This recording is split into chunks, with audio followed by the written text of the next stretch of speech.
कोई इस ग्रंथ में नहीं है, वह समय सार तो इस देह देवल में विराजमान है, जिसका नाम शुद्धात्मा है।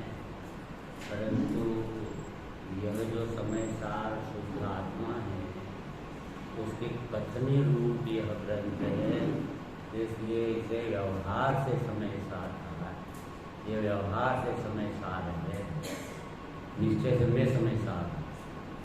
समय सार अर्थात समयों में सार।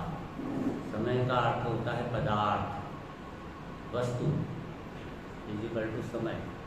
तो सार, ये सारभूत वस्तु कौन है इस तीन लोक तीन काल में?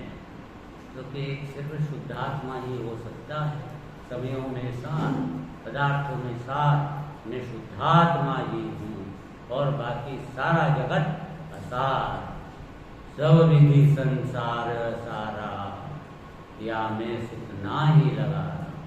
एक अपना भगवान आत्मा जो खुद में स्वयं हूँ, इसका नाम है शुद्ध आत्मा, समयों में सार।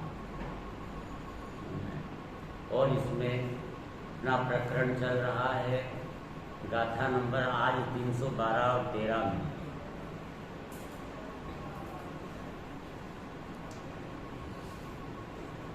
और इसमें इस अज्ञान की महिमा को प्रकट करते हैं। जब ज्ञान की महिमा तो सुनी, भगवान आत्मा ज्ञान की महिमा, लेकिन अज्ञान,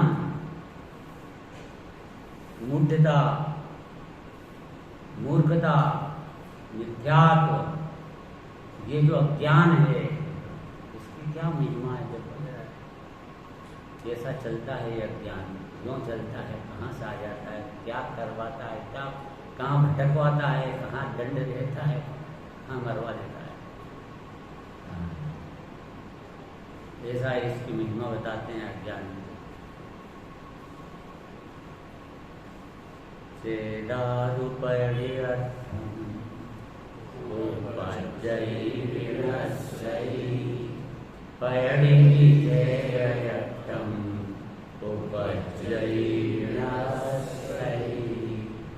एवं बंधो दोनम पीयर्णो न पच्चयारे अपन्नो पयये संसारो तेन जायते।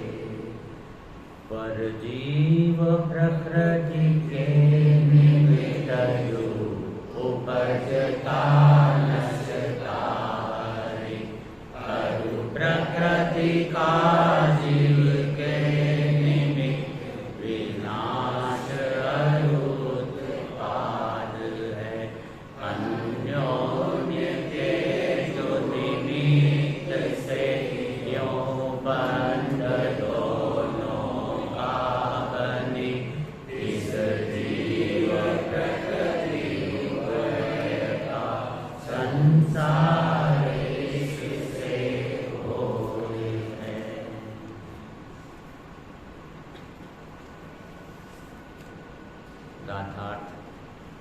चेतक अर्थात आत्मा प्रकृति के निमित्त से उत्पन्न होता है और नष्ट होता है। जो आत्मा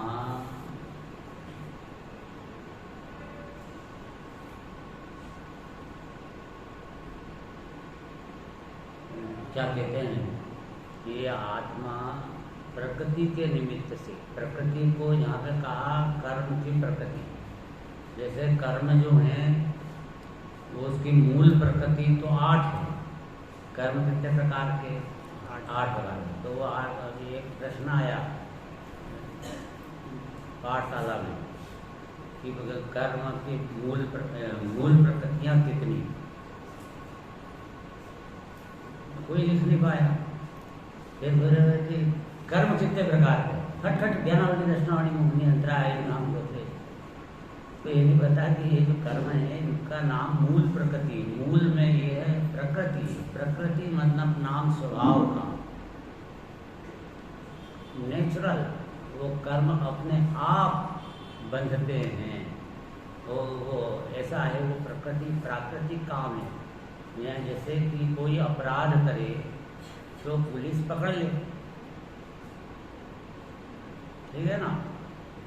यहाँ पे तो अपराध करे वहाँ तो कोई बच भी जाए, छूट जाए, कुछ भी कर ले, लेकिन यहाँ जीव जो अपराध करे उन्हें मिथ्या दर्शन, मिथ्या ज्ञान, मिथ्या चारित्र रूप परिणमित हो। तो कोई करने वाला नहीं है, कोई दंड देने वाला दुनिया में। वो कर्म कर्माण वर्णा स्वयं कर्म रूप परिणमित हो जाती है। ये प्राकृतिक व्यवस्था है, प्राकृतिक है। निमित्त नैमित्तिक बताएंगे इसको। अभी आज निमित्त नैमित्तिक का एक खास प्रकरण है। निमित्त होता जरूर है पर निमित्त से कार्य नहीं होता, ये बात इस गाथा में से निकलने वाली है। अर्थात निमित्त और उपादान का स्वरूप इसमें आने वाला है। तो ये कर्म प्रकृतियां हैं, वे निमित्त हैं, वे उदय में वो कर्म बंधते हैं। ज्ञानावली दर्शनावली मूल प्रकृति है, उत्तर प्रकृति 148 होती है, मूल प्रकृति 8 होती है, ज्ञानावली दर्शनावली मोहनी अंतराय आयु नाम गोत्रवे। तो ये जो 8 कर्म है, ये अब ये इनके निमित्त से ये चेतक उत्पन्न होता है, माने आत्मा उत्पन्न होता है। कर्म उत्पन्न करें, कर्म के निमित्त से आत्मा उत्पन्न होगा क्या? अरे भाई, आत्मा को उत्पन्न नहीं करना है, आत्मा में जो उत्पाद है वो उत्पन्न होता है। पर्याय उत्पन्न होती है ना आत्मा में। आत्मा तो अनादि अनंत है, वो तो उत्पन्न होता ही नहीं है। आत्मा तो अनादि अनंत है, उत्पन्न तो होता ही नहीं है। अरे में अस्तित्व नाम की शक्ति है ना, अस्तित्व नाम का गुण, उसका क्या काम है? जिस शक्ति के कारण से द्रव्य न तो किसी से उत्पन्न होता है और न कभी नाश होता है, अनादि अनंत रहता है, तो टिका हुआ रहता है, टिकाऊ वस्तु बना रहता है। किससे? अस्तित्व शक्ति से। तो वह जो वस्तु है जिससे कि मैं अनादि अनंत हूँ, ध्रुव हूँ, तो यहाँ तो लिखा कि चेतन उत्पन्न होता है। मैंने चेतन उत्पन्न होता है, मैंने ध्रुव चेतन वस्तु की जो पर्याय है वो उत्पन्न होती है, वो उत्पन्न होता है, वो उत्पन्न होता है। उत्पाद व्यय ध्रुव 3 चीज है ना वस्तु में। द्रव्य जो है 3 चीज वाला है, उसमें द्रव्य टिकता है और पलटता है। तो द्रव्य टिका हुआ रहता है वो तो ध्रुव, और उसमें पर्याय उत्पन्न होती है, उत्पाद व्यय, उत्पाद व्यय, उत्पाद। जैसे सोना है वो है ध्रुव, तो सोने की पर्याय पलटती है, कभी चेन बन जाती है, चेन नष्ट हो जाती है, और वो जो है चूड़ी बन जाती है। परिवर्तन होता है ना, तो परिवर्तन हो रहा है, तो चेन पन्ने का नाश हुआ कि नहीं हुआ? तो सोने का नाश हुआ क्या? अरे चेन का नाश होना हुआ और चूड़ी का उत्पाद हुआ। चूड़ी पैदा हुई, नहीं पैदा हुई, बनी तो उत्पाद में चेन उत्पाद कहलाएगा ना। हो जब नई चीज बनी है तो उत्पन्न हुई है। तो पूर्व पर्याय का हुआ व्यय और नवीन पर्याय का हुआ उत्पाद। लेकिन सोना तो वो का वही है ध्रुव, अर्थात वो पूर्व पर्याय में भी था और इस पर्याय में भी है। वो चैन में भी था और वो चूड़ी में भी है। वही का वही सोना है। तो जो वही का वही, वह का वही, वह का वही, वो जो आता है उसको कहते हैं अन्वय। सो द्रव्य, उसका लक्षण क्या है? ध्रुव का लक्षण ये वही है, ये वही है। हम उस सोने में दूसरा उस अंगूठी में देखें ऐसा, उसमें 2 चीज दिखाई देगी। एक ऐसी चीज दिखाई देगी कि जो वाकई वही है, वही है, वही है, वही है। वही है कि लक्षण से क्या दिखेगा? सोना, मतलब वही है, मतलब ध्रुव दिखेगा, ध्रुव तत्व दिखेगा, वही है। बदल गया, ये तो पहले चेन थी, अब यह है अंगूठी बन गई चेन। यह वह नहीं है, यह वह नहीं है। वह नहीं है, मतलब चेन, वो चेन थी ना पहले, तो चेन अब ये चेन नहीं है, बदली हुई चीज है। तो यह वह नहीं है, ये लक्षण जो है वह व्यतिरेक का लक्षण है। व्यतिरेक का अर्थ ये होता है कि पर्याय का लक्षण है, वह उसका उत्पाद व्यय का लक्षण है। ये समुद्र है तो लहर होती है, तो समुद्र टिकाऊ चीज है, स्थायी, लेकिन लहर नष्ट होती है, उत्पन्न होती है नहीं। समुद्र तो वो का वही है, समुद्र थोड़ी बदल गया, समुद्र तो वह का वही है, लहर बदल गई। ऐसा यहाँ आत्मा तो वो का वही है, उस आत्मा के अंदर जो पर्याय रूप लहर है वो बदल गई। तो यहाँ जो द्रव्य में उत्पाद हो रहा है, वह उत्पाद यदि प्रकृति के निमित्त से हो रहा है, यह उत्पाद यदि प्रकृति के निमित्त से हो रहा है, तब वह देखो क्या करें, ये चेतक, यह आत्मा प्रकृति के निमित्त से उत्पन्न होता है और नष्ट होता है। प्रकृति के निमित्त से उत्पन्न होता है और नष्ट होता है। तथा प्रकृति, अब उत्पन्न और नष्ट दोनों लेना। जैसे कि अब ये मनुष्य गति है, तो मनुष्य गति तो यद्यपि असमान जाति पर्याय है, असमान जाति पर्याय पर कर्म के निमित्त से ही तो पैदा हुई ना।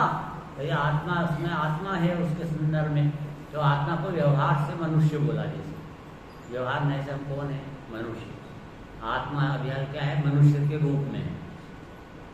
तो ये मनुष्य बने का उत्पाद किसने किया? प्रकृति निमित्त है। मनुष्य आयु, मनुष्य गति, गति तो नाम कर्म की प्रकृति है, मनुष्य गति नाम कर्म की प्रकृति है। मनुष्य गति नाम कर्म का उदय होने से मनुष्य गति उत्पन्न हुई, और मनुष्य आयु होने से, आयु का काम मनुष्य बनाना नहीं है, मनुष्य बनाना गति का काम है ना, गति नाम कर्म का। और जो उसका आयु कर्म नाम मनुष्य आयु है, पर वो जो मनुष्य की आयु के अंदर कब तक वह टिकेगा, उसकी उम्र, वो आयु कर्म डालता है। तो मनुष्य आयु रहेगी, मनुष्य की रहेगी, मनुष्य की आयु कर्म कितनी रहेगी, तो उसकी जो प्रकृति आयु कर्म की, वो ना मनुष्य आयु, तिरंज आयु, देवायु, नरकायु, ये सब रहती है। तो उसके अंदर उसकी मर्यादा डालता है आयु कर्म की, इतने वर्ष की उम्र रहेगी, और उतने ही रहती है। एक समय घटता बढ़ता नहीं है। एक समय आयुवंत समयो एक घटे नहीं बढ़सी, आयुवंत की बेला रे। यह जो समय आएगा, एक समय ज़्यादा नहीं जी सकेगा और एक समय जल्दी भी नहीं मरेगा। घबराने की बात नहीं, आप जीत तो नहीं सकते, मर तो जाएंगे, अरे मरेगा भी नहीं एक समय पहले भी, बेफिक्र हो जा। ये तो जैसा है, ये सब ऑटोमेटिक सिस्टम है, आना, शरीर का आना जाना, और कोई खतरनाक बात नहीं है। शरीर का मरना कोई खतरनाक बात नहीं है। क्यों? क्योंकि वो एक क्षण में इधर से इधर मनुष्य का नाम व्यय हुआ और देह बने का उत्पाद हो गया। क्या बिगड़ा आपका? अपना क्या बिगड़ा? पर्याय तो उत्पाद व्यय वाली है। मैं तो ध्रुव का ध्रुव बेटा हूँ, मैं तो ध्रुव का ध्रुव बेटा हूँ। ध्रुव का कोई बिगड़ते ही नहीं है, अनादि अनंत है। यहाँ यही कहते हैं जैन धर्म में, ध्रुव की दृष्टि करने से सम्यक दृष्टि होता है,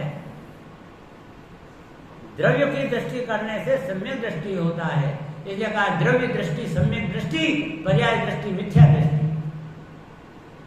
तो अपने माने उत्पाद व्यय वाली पर्याय में मैं बना करके बैठा है, निकाल दे मैं बना, और ध्रुव तत्व जो अंदर में है, अखंड पिंड है, उसके अंदर मैं बना लिया, तो टिका हुआ अपने को अनुभव करेगा, अजरामर मानेगा। अर्थात अपने अंदर में यह अनुभूति होगी कि अपनी अजराइयों की, अपनी अमराइयों की अनुभूतियां होंगी, और मैं मर रहा हूँ, हाय मर जाऊंगा। ये तो मौत की अनुभूति है, लेकिन निश्चित मौत की अनुभूति होगी। किसको मौत की अनुभूति होगी?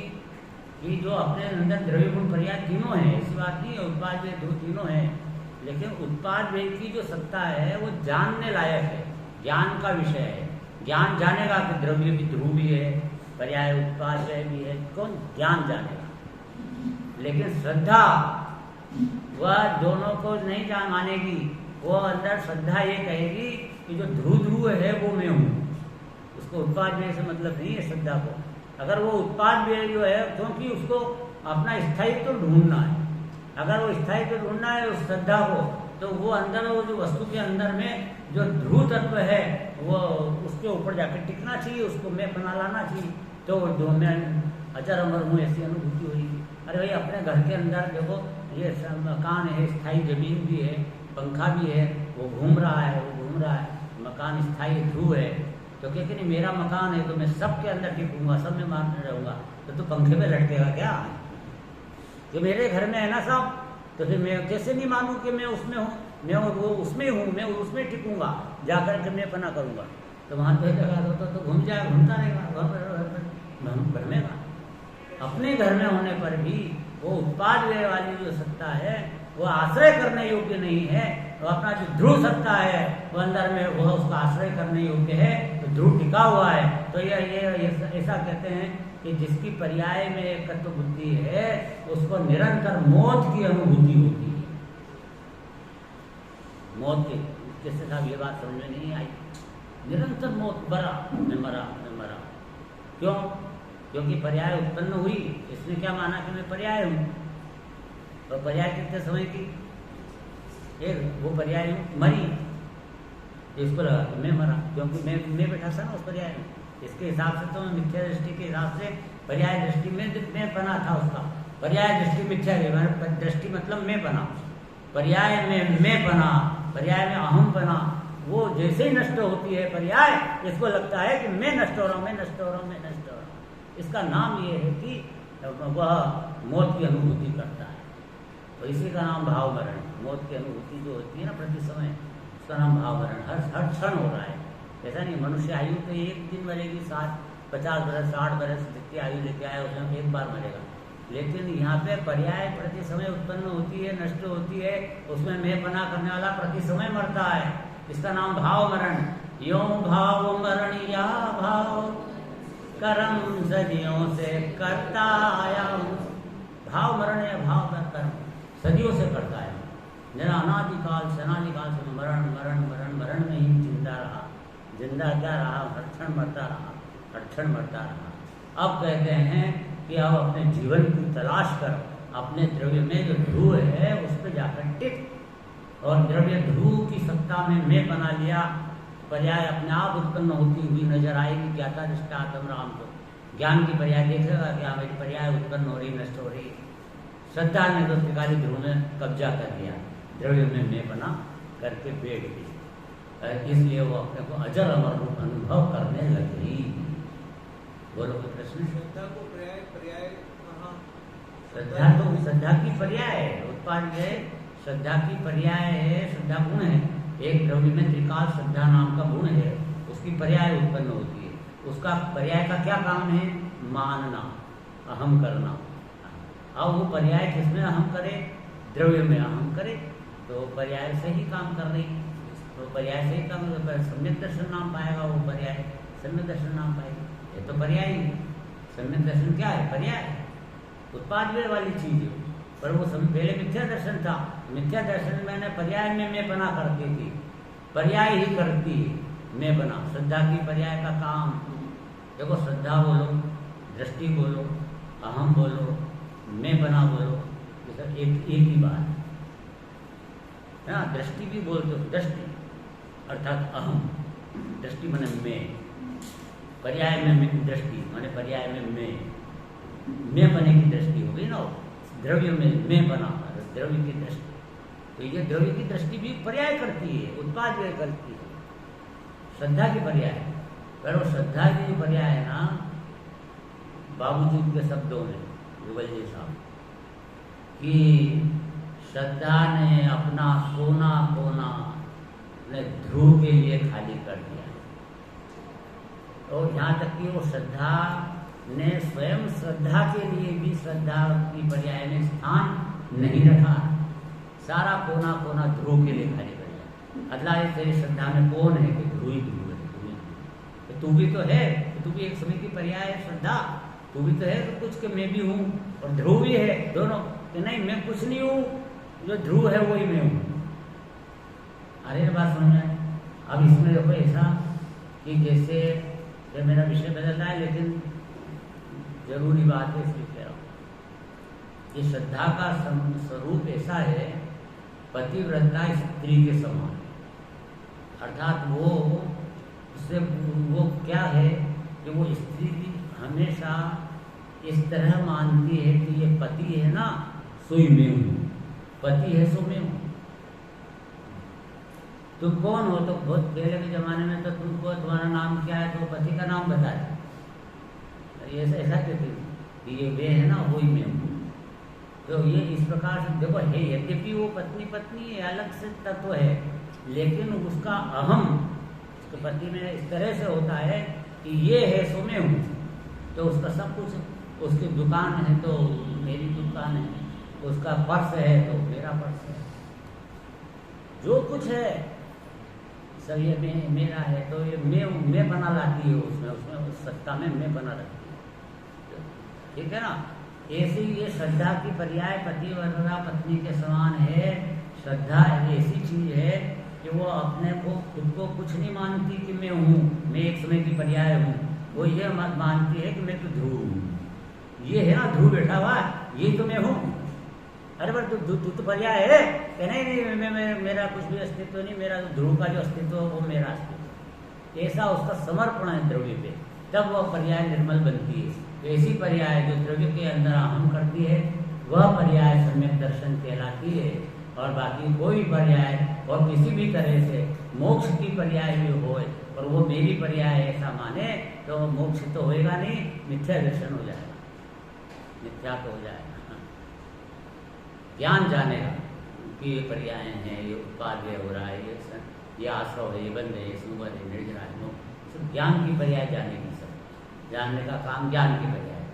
ज्ञान की पर्याय का विषय अनेकांत वस्तु स्वरूप द्रव्य पर्याय दोनों है, दोनों द्रव्य भी जाने पर्याय भी जाने, ये ज्ञान का विषय है। समझ में आया? दर्शन नो विषय एक है, एक ध्रुव। ज्ञान नो विषय अनेक है, चारित्र नो विषय स्थिरता जो है। मारो प्रयोजन आनंद है, हाँ हाँ आनंद है। रिकार्य ज्ञाय कहूँ, आनंद से भरपूर हूँ। मैं शुद्ध हूँ, न हूँ बुद्ध हूँ, अभेद स्वरूपी एक हूँ, एकार्य हूँ। दर्शन का विषय मैंने श्रद्धा का विषय एक है, त्रिकाली ध्रुव, ये मैं हूँ। ज्ञान को विषय अनेक है, द्रव्य भी है, पर्याय भी है। उत्पाद में भी जाने का ज्ञान, मेरी पर्याय में भी मिथ्यात्व, मेरी पर्याय में भी समित्व चल रहा है, मेरी पर्याय में भी अणुव्रत चल रहे हैं, मेरी पर्याय में मैं महाव्रती हो गया, मुनि हो गया हूँ, मैंने श्रेणी आरोहण की, वो भी दिखता है। ज्ञान झलकेगा, वो पर्याय भी झलकती है। पर्याय ज्ञान के अंदर ही तो वेदन होता है, आखिर आनंद आता है, तो किसको पता लगेगा ज्ञान को, जबकि उपयोग शुद्ध नए से द्रव्य पर टिका हुआ है। त्रिकाली ध्रुव को जान रहा है शुद्ध नए से। नए कहाँ पे होते हैं? ज्ञान की पर्याय में होते। ज्ञान नए और प्रमाण रूप है। प्रमाण से वस्तु को द्रव्य पर्याय दोनों को जानता है, वो ज्ञान जानता है। नए से वो एक पर्याय को गौण करता है और द्रव्य को मुख्य करता है। श्रद्धा गौण नहीं करती, श्रद्धा तो पर्याय को अभाव करती है। मेरे ध्रुव में अकेला ध्रुव ज्ञान गौण करता है, गौण मुख्य। अगर ज्ञान भी अभाव कर दे तो मिथ्या ज्ञान हो जाएगा, फेल हो जाएगा, एकांतवादी हो जाएगा। ज्ञान को अनेकांतवादी हुई रहना चाहिए, होता ही है। गौण करके रखा है ना, इसलिए उसने अभाव नहीं किया पर्याय का, सिर्फ पर्याय की तरफ लक्ष्य नहीं किया है, उपयोग हटाया है। पारिणामिक भाव पे ध्रुव पे उपयोग लगाया है, इसका नाम है शुद्ध नय। और शुद्ध नय से तो जो परिणमन हुआ है वो सम्यक दर्शन का परिणमन हो गया, सम्यक ज्ञान का, सम्यक चाय का अनुभूति हुई। तो अनुभूति भी ज्ञान में आ रही है, उपयोग अनुभूति जबकि पर्याय है, तो पर्याय उस पर्याय का भी ज्ञान में तो आ रही है। लक्ष्य द्रव्य पे, वेदन पर्याय का है। बहन श्री के वचनामृत में द्रव्य लक्ष्य द्रव्य पे होता है, वेदन पर्याय का। देखते हम इधर द्रव्य की तरफ है और वेदन करते हैं पर्याय, है ना। अनुभूति में आनंद आता है ना, आनंद का वेदन होता है। तो वेदन हुआ, उसका पता कहाँ लगा? ज्ञानोपयोग में लगा। तो ज्ञान में, जानने में तो ज्ञान की पर्याय में आ रहा है। तो फिर ज्ञान तो अपना द्रव्य पे, ध्रुव पे जानने में लगा था, शुद्ध नए से परिणमन कर रहा था। तो ध्रुव देख रहा था कि आनंद को देख रहा था? तो क्या ध्रुव के पर लक्ष्य मुख्य रूप से उपयोग को द्रव्य की तरफ लगाए रखा था? तो उपयोग में मुख्यतः द्रव्य बना था और गौण स्वभाव व्यवहार, तो क्या आनंद जानने में आ रहा था, वो गौण था, अर्थात वो अपने आप जानने में। देखो, द्रव्य को तो जान रहा था और आनंद जानने में आ रहा था। तो इस प्रकार से आनंद में जानने का बल नहीं है, हमें आज झलक रहा है आनंद। मैं तो द्रव्य हूँ, द्रव्य लक्ष्य द्रव्य पे। बाबूजी ने लिखा है सर, लक्ष्य यदि ठीक है तो हैंडल समझ जाता है। लक्ष्य यदि ठीक है तो हैंडल समझ जाता है। चल पड़ते हैं पेडल और प्रिय मिल जाता है। इसीलिए तो कहता हूँ साइकिल के सवारों से, हैंडल की संभाल में सिर फूट जाता है। हैंडल की संभाल में सिर फूट जाता है। क्या अर्थ होता है, समझ में नहीं आई बात। जब ऐसा है कि जब साइकिल सीखता है ना बच्चा, पिताजी सिखा रहे हैं उसको, साइकिल चलाना सिखा रहे हैं, तो उसको बैठ गया, वो चलाने लगा थोड़ी थोड़ी, तो वो हैंडल की तरफ देखता है, तो हैंडल दूसरा है। तो पिताजी क्या बोलते हैं, ए सामने देखो, सामने देखो, लक्ष्य सामने रखो, हैंडल पे लक्ष्य नहीं रखना, हैंडल की तरफ नहीं देखना, लक्ष्य तुम्हारे को सामने। तो सामने देखता है, तो सामने देखता है तो हैंडल समझ जाता है अपने आप, चल पड़ते हैं पेडल, सब काम बन जाता है। लेकिन हैंडल की संभाल करने लग जाए, हैंडल की तरफ देखे तो सिर फूट जाएगा, मैंने एक्सीडेंट हो जाएगा। सामने तो देख ही नहीं रहा है, तो हैंडल को देख रहा है तो टकरा जाएगी गाड़ी, और सही चलेगी भी नहीं गाड़ी हैंडल को देखने। इसलिए द्रव्य पे लक्ष्य करो और पर्याय सुधर जाती है। द्रव्य पे अपने वो सामने लक्ष्य रखो तो हैंडल समझ जाता है। द्रव्य पे लक्ष्य रखो, सामने द्रव्य आ जाएगा तो अपनी पर्याय अपने आप समझ जाएगी।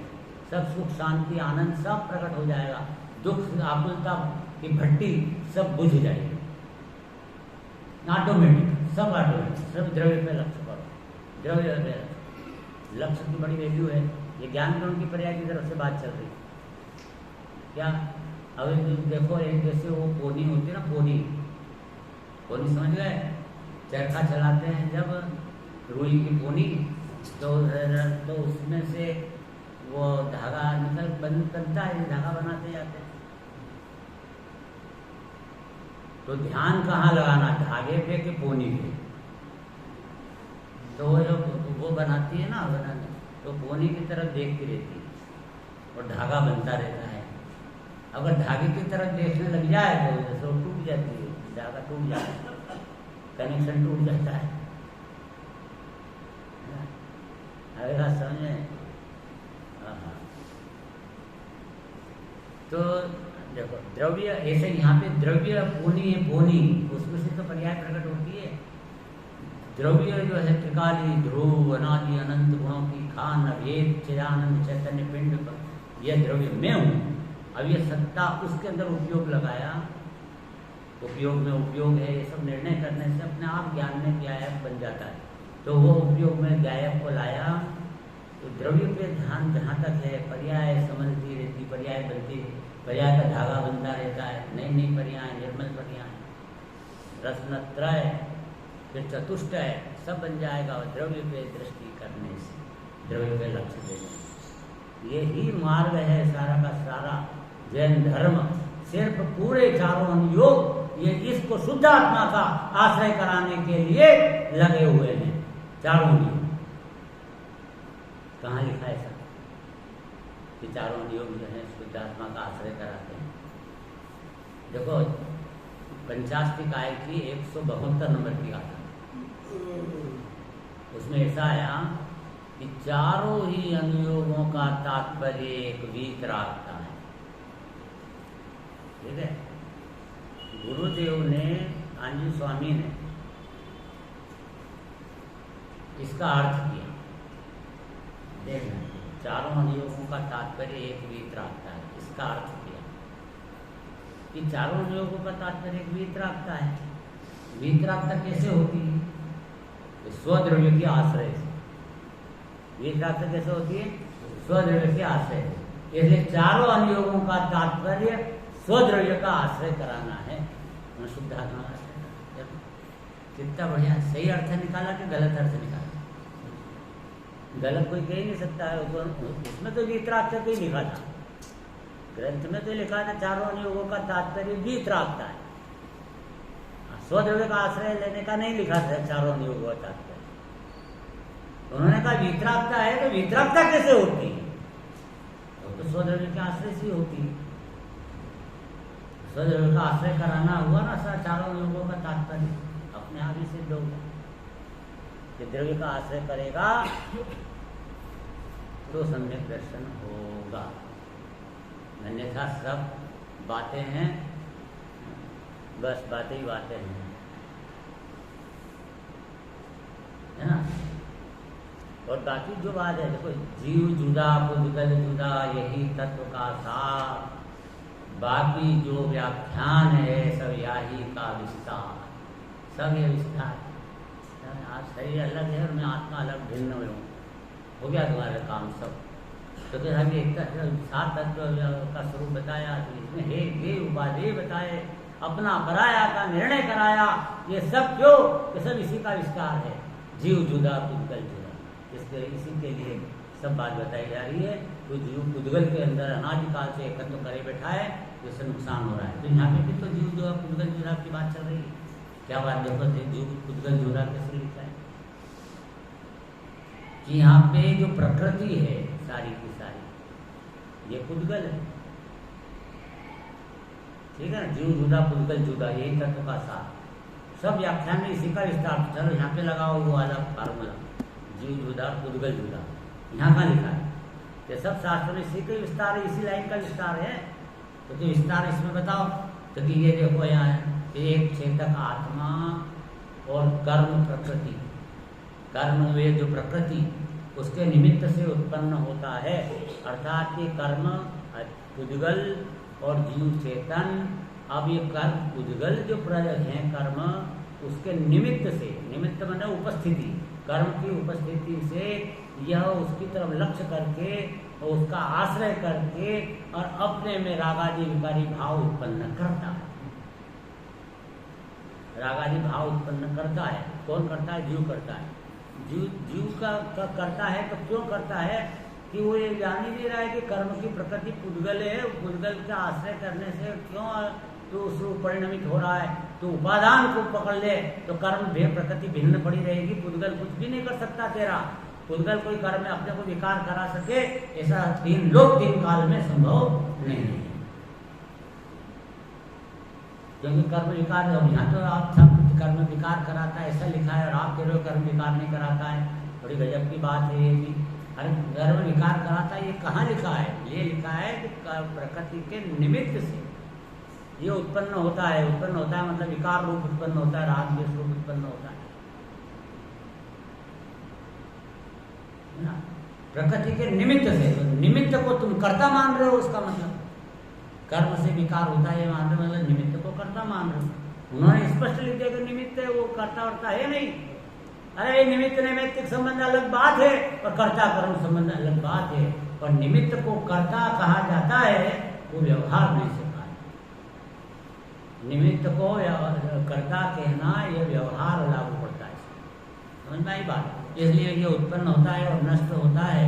तथा प्रकृति भी चेतक तथा आत्मा के निमित्त से उत्पन्न होती है। अब इधर एक जीव ने अपने अंदर में राग द्वेष किए, विकारी भाव किए, तो उसके निमित्त से इधर कर्म भी बराबर, वो प्रकृतियाँ बराबर बनती हैं।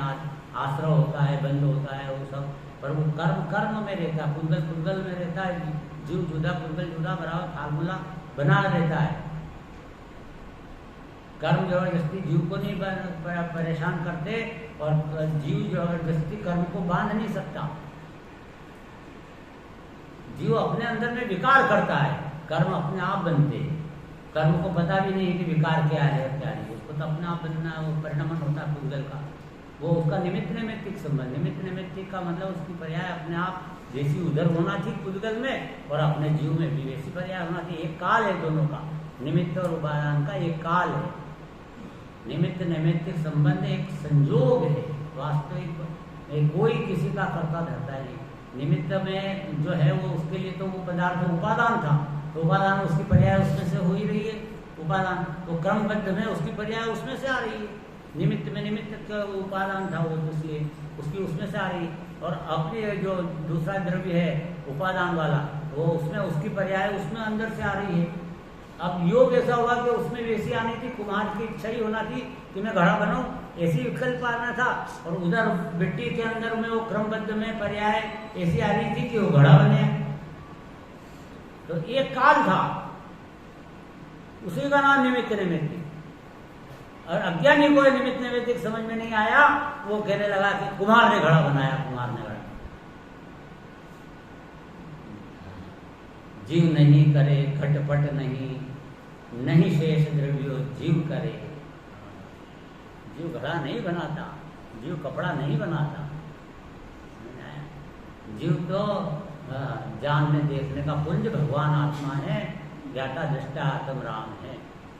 तो ज्ञाता दृष्टा आत्म राम समझ में आ गई बात, तो क्या धन्य हो गया ये जीव। मनुष्य बहुत सफल हो गया, काम सब चलते रहेंगे, ज्ञाता दृष्टा के भाव से स्वतंत्र अपनी अनुभूति करेगा और नए कर्म भी नहीं बनेंगे, क्योंकि तू जीव स्वतंत्र है, तेरे ऊपर कोई बोझा है ही नहीं।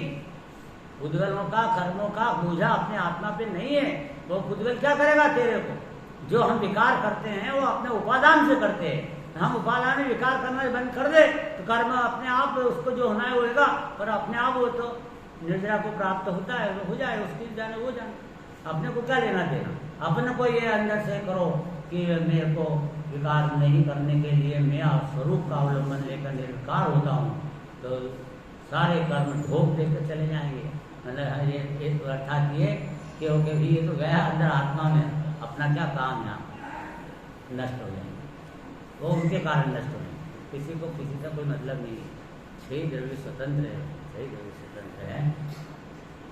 यही बात अपने को यहाँ पे सीखना है, क्या कि चेतक तथा आत्मा के निमित्त से उत्पन्न होती है, नष्ट होती है। अब ये इधर जीव में पाप भाव आया, उधर कर्म प्रकृति बन गई तिर्यंच गति, ना तिर्यंच आयु का बंद हो गया, तिर्यंच नाम कर्म की, नाम कर्म में गति नाम कर्म का बंद हो गया, तिर्यंच गति।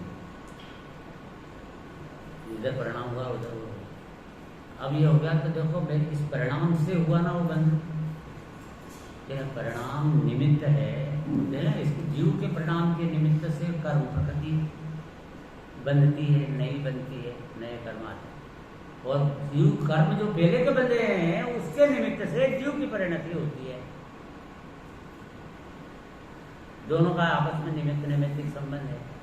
पुराने कर्म का उदय का जो है वो उदय के साथ अपने परिणाम का संबंध है, और अपने परिणाम से नए कर्म के बंध का संबंध है। नया कर्म आएगा, बंधेगा, आश्रव और बंध उसका संबंध, द्रव्य आश्रव द्रव्य बंध, भाव आश्रव भाव बंध, तो समझना चाहिए। द्रव्य आश्रव द्रव्य बंध तो पुद्गल की पर्याय है, कर्म है। ये ज्ञानावरणादि जो कर्म है पुद्गल है, कार्माण वर्गणा स्कंद, पुद्गल स्कंद है तो उसकी पर्याय है कार्माण वर्गणा। बहुत अच्छा चित्रण है उसका भी। अपने पास टाइम नहीं, मेरे पास जो अपन वो दिशा बदल जाएगी लंबी। अपने को इसमें आना है कि एक निमित्त से उत्पन्न होती है तथा नष्ट होती है। इस प्रकार परस्पर निमित्त से दोनों का आत्मा और प्रकृति का बंध होता है। परस्पर निमित्त, जिसका जीव का निमित्त कर्म, कर्म का निमित्त जीव के परिणाम, जीव के परिणाम का निमित्त कर्म का बंधना आदि, ये दोनों एकदम परस्पर निमित्त निमित्तिक से आत्मा का प्रकृति का बंध होता है, कर्म का बंध हो जाता है, और इससे संसार उत्पन्न होता है। इससे संसार उत्पन्न होता है। मैंने ये अभी अज्ञान की महिमा बताना थी ना, ये प्रश्न हेडिंग क्या डाला था कि अज्ञान की महिमा बताइए। और यहाँ इसमें अज्ञान क्या आया? ये तो ज्ञान आया कि ऐसे ऐसे कर्म बनते हैं तो ऐसा संसार में भटकता है, तो ज्ञान हुआ हमको। अज्ञान क्या हुआ? अज्ञान ये हुआ, ये बता रहे हैं कि वो जो निमित्त नैमित्तिक था तो उसको न समझता हुआ ये परिणाम अपने बिगाड़ता है और उससे कर्म बनते हैं, फिर उसका उदय आता है, उसके अंदर इसका जुड़ान रखता है, तो इस प्रकार से संसार में भटकता है। तो फिर वो 4 गति 84 रात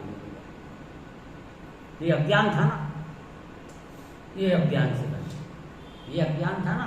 कर्म का उदय आया, तुमने क्यों जुड़ान किया उसमें? तो निमित्त था, कर्म का उदय अनुसार अपने अंदर परिणाम हुए, तो वो कर्म निमित्त था।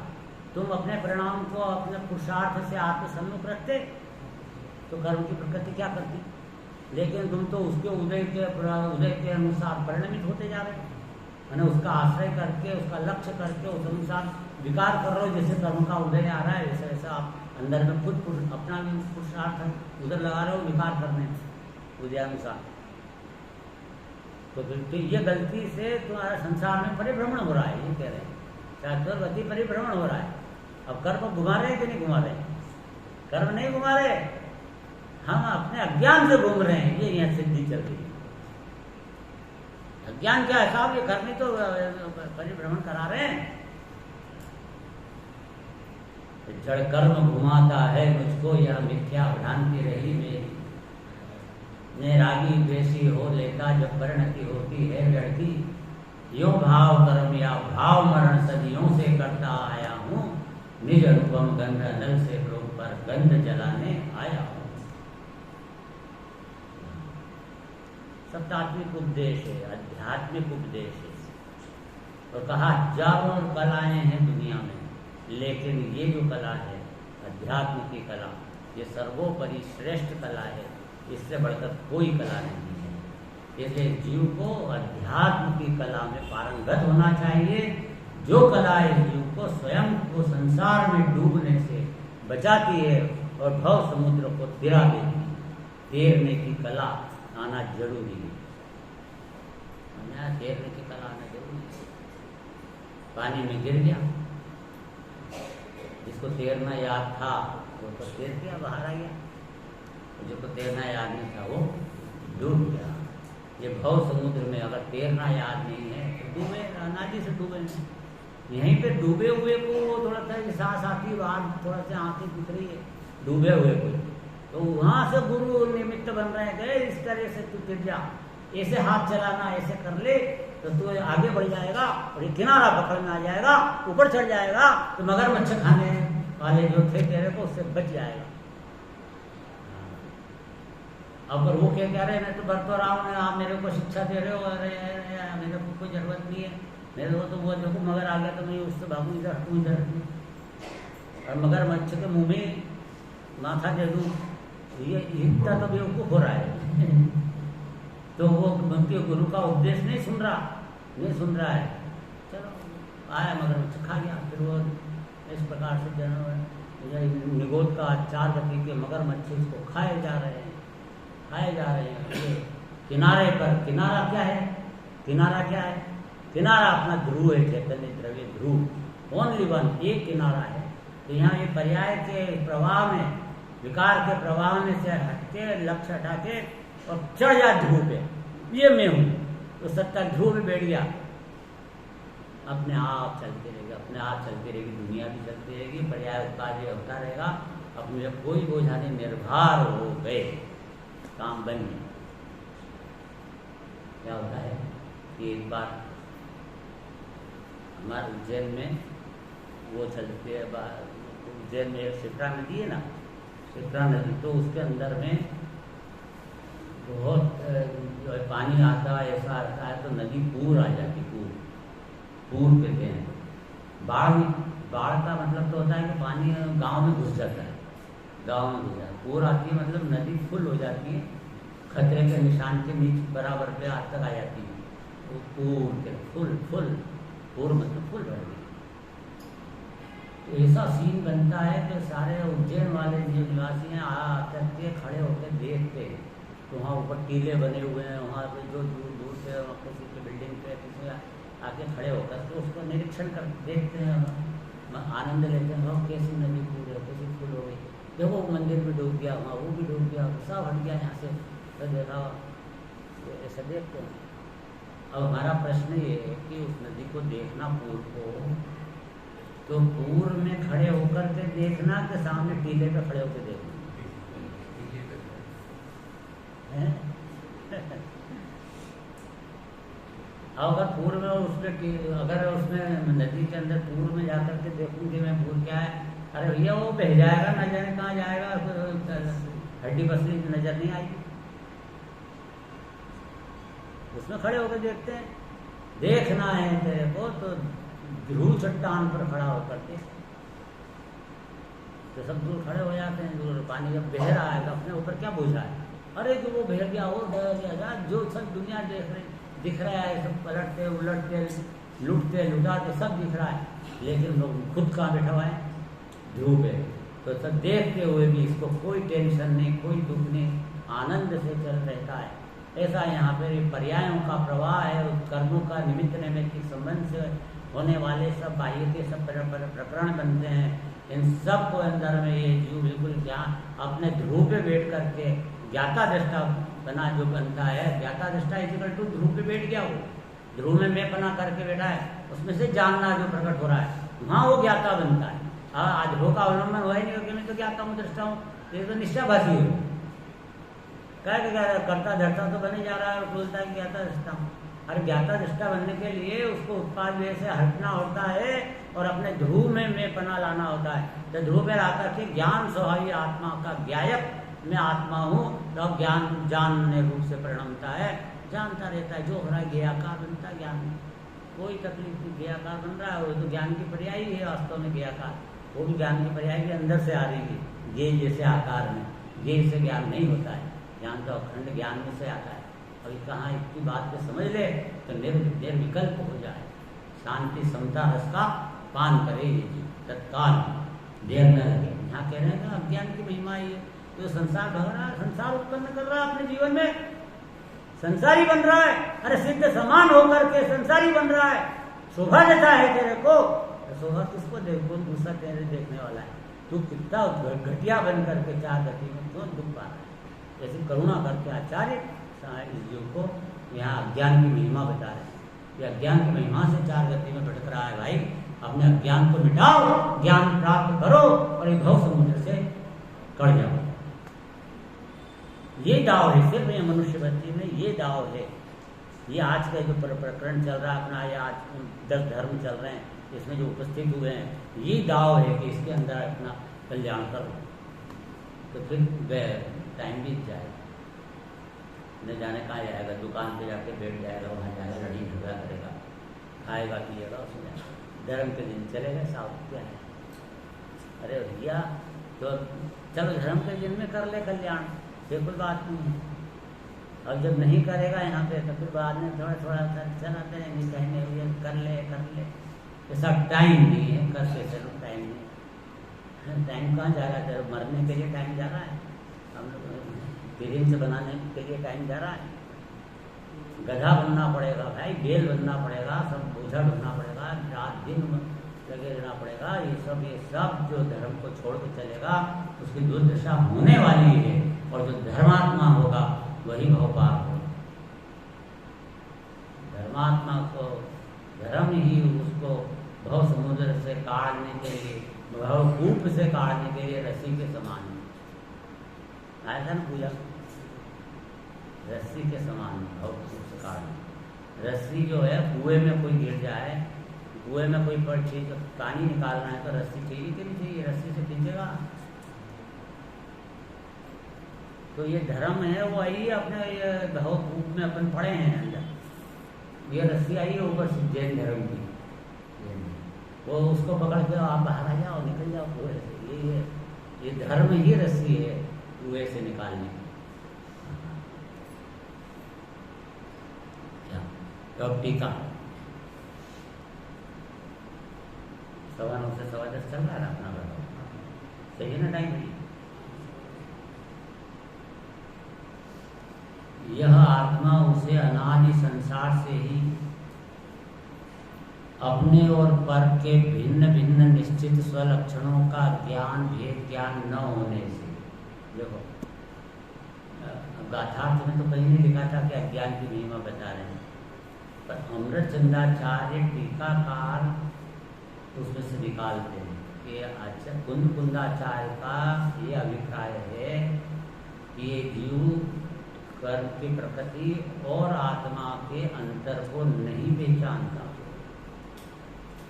314-15 गाथा आएगी, अभी ये बहुत जोरदार गाथा आने वाली है। इसमें जो प्रकृति के निमित्त से उपजना विनशना नहीं छोड़ता वह मिथ्या दर्शन है, मिथ्या ज्ञान, मिथ्या ज्ञानी है और मिथ्या चारित्र है, असंयम, ये सिद्ध करेंगे।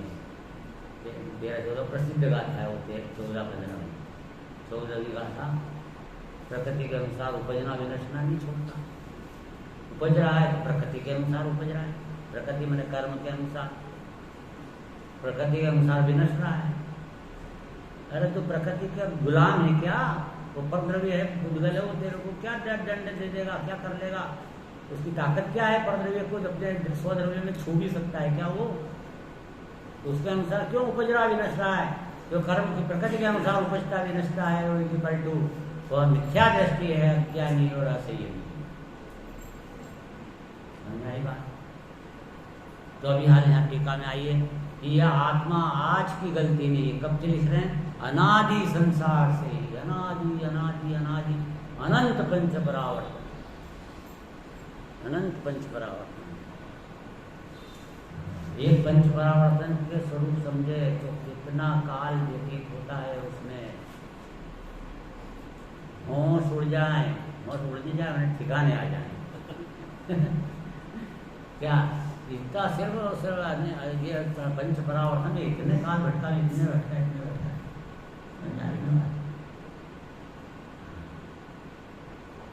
और सबका नाम लेने की इच्छा होती है मेरे को, तो भूतों के नाम याद नहीं रहते हैं और याद भी आ जाते हैं, एक प्रकरण में से निकलने को मौका ही नहीं मिलता।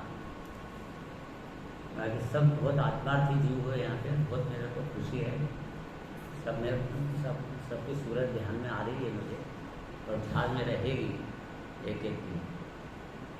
ऐसा ध्यान काफ़ी रहता है मेरे को। ऐसा मैं देखो मैं समझ जाऊँगा इतना कि ये वहाँ के जो ये वहाँ के विश्वास नगर के जीव हैं, आत्मार्थी जीव, ऐसा पता रहेगा। तो क्या नाम है ये है वो याद नहीं रहेगा, पूछता भी नहीं हूँ ज़्यादा, याद भी नहीं रहता है, संपर्क भी नहीं हो पाता इतना अपना दूर दूर से, ये वाली बात होती है। तो अब यहाँ क्या कहा टीका में कि अनादि संसार के अपने और पर के से भिन्न भिन्न निश्चित स्वलक्षणों का ज्ञान भेद ज्ञान न होने से, अनादि संसार से ही इसको अज्ञान चल रहा है। ये कह रहे हैं भेद ज्ञान नहीं होना, यही अज्ञान है। लिखा भेद ज्ञान नहीं, क्या क्या ज्ञान नहीं है, क्या अज्ञान चल रहा है अनादि से कि अपने और पर के भिन्न भिन्न निश्चित स्वलक्षणों का ज्ञान, मेरे जीव का लक्षण उपयोग लक्षण से मैं जीव हूँ और ये स्पर्श रस गंध के लक्षण से ये पुद्गल है, ऐसा दोनों का भिन्न भिन्न ज्ञान इसको नहीं हो रहा। स्वलक्षण लक्षण हर द्रव्य का अपना अपना लक्षण है, उन लक्षणों के परिज्ञान के अभाव में यह भिन्न वस्तु को अपनी वस्तु और अपनी वस्तु को पर की वस्तु मानता है, शरीर को आत्मा मानता है और आत्मा को शरीर मानता है। शरीर पर वस्तु थी, पर वस्तु को अपनी वस्तु माना, मतलब शरीर मेरा है, और अपनी वस्तु को पर मैं शरीर का हूँ, मैं शरीर का हूँ, तो अपने को पर का माना, मैं शरीर का हूँ, और ये शरीर मेरा है, ये पर को अपना माना है ना, और ये अपने को पर का माना, पर को पर से अपना को माना। अरे मैं न तो शरीर मेरा है न मैं शरीर का हूँ, मैं मेरा आत्मा हूँ और ये शरीर शरीर है, पुद्गल है। जड़ पुद्गल भिन्न स्वभाव, जड़ चेतन भिन्न स्वभाव, लक्षण से जानो। है ना बात समझ? जड़ चेतन भिन्न स्वभाव, लक्षण से जान। सिर्फ लक्षण इतनी बढ़िया चीज है कि वो चिन्ह से खट से ये मैं बैठा हूँ भगवान आपके यहाँ, या जानने के लक्षण से ये जो प्रतिभास हो रहा है सब, उस प्रतिभास मैं भगवान आत्मा बैठा हुआ है। बाकी शरीर तो जड़ है, कुछ दूर है, कुछ भी समझ ही नहीं रहा है। जो कुछ ज्ञान है वो तो आत्मा ही आत्मा है, ज्ञान ते आत्मा, ज्ञान है वही आत्मा है। तो ये चिन्हों से पहचान हो, चिन्ह बहुत काम की चीज़ है। इसी से अपन दूसरी सैकड़ों अटैचियाँ पड़ी रहती हो, फ्लाइट पे जाओ वहाँ बैगेज पे, तो उसमें से अपना सूटकेस कौन सा है वो कैसे पहचानेंगे अपन, लक्षण से पहचानेंगे ना। खट से अरे ये मेरा है।